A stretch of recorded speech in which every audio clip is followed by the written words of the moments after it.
Mobīlo sakaru operators Bite Latvija pabeidzis sakaru tīkla modernizāciju un tiklīdz tas būs iespējams, ir gatavs ieviest arī 4. paaudzes, jeb G4 tehnoloģiju. Viennozīmīgi Bites ienākšana tirgū var uzskatīt par veiksmīgu risinājumu, kas tika pieņemts un lēmumu pirms 5 gadiem, attiecīgi ļaujot ienākt 3. operatoram mobīlo sakaru jomā.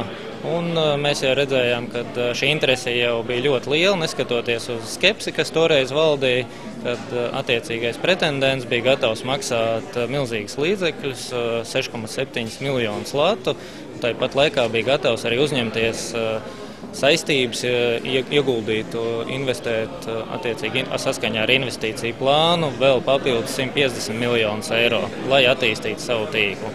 Kāds ir rezultāts? Rezultāts ir tāds, ka šobrīd Latvija ir 1. vietā Eiropā ar zemākajiem tarifiem. Konkurences cīņa ir ļoti asa, un no tā ir tikai ieguvēji gan patērētāji, gan arī uzņēmumi, kas izmanto elektroniskos sakarus, izmanto mobīlo datu pārraidi, tādējādi samazinot savus ražotās vai sniegtā pakalpojumu pašizmaksas. Kopumā kompānija nomainījusi 458 bāzes stacijas visā valstī, un līdz 2010. gada beigām plāno izbūvēt vēl 50 jaunas 2G bāzes stacijas. Papildus jaunajām stacijām Bite pievienos vēl 50 jaunas 3G bāzes stacijas, līdz ar to tiks paplašināts mobilā platjoslas tīkla pārklājums, koncentrējoties uz 11 Latvijas pilsētām.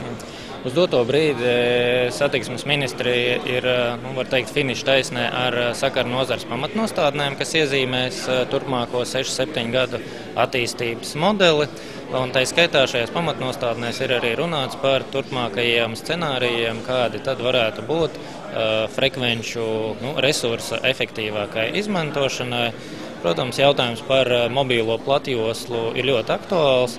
Un vismaz šobrīd iezīmējās 2 galvenās spektra joslas, tās ir 2,6 GHz un arī tā sauktā 800 MHz josla, ko sauc arī citiem vārdiem cipardividende, par kuras izmantošanu ir Eiropā panākt arī savstarpējā vienošanās, ka tās varētu būt harmonizētas un izmantojams visā Eiropas Savienības teritorijā. Bite kopš ienākšanas Latvijas tirgū 2005. gadā līdz šim brīdim ir investējusi vairāk nekā 150 miljonus eiro, lielāko daļu investīciju veltot tīkla infrastruktūrai.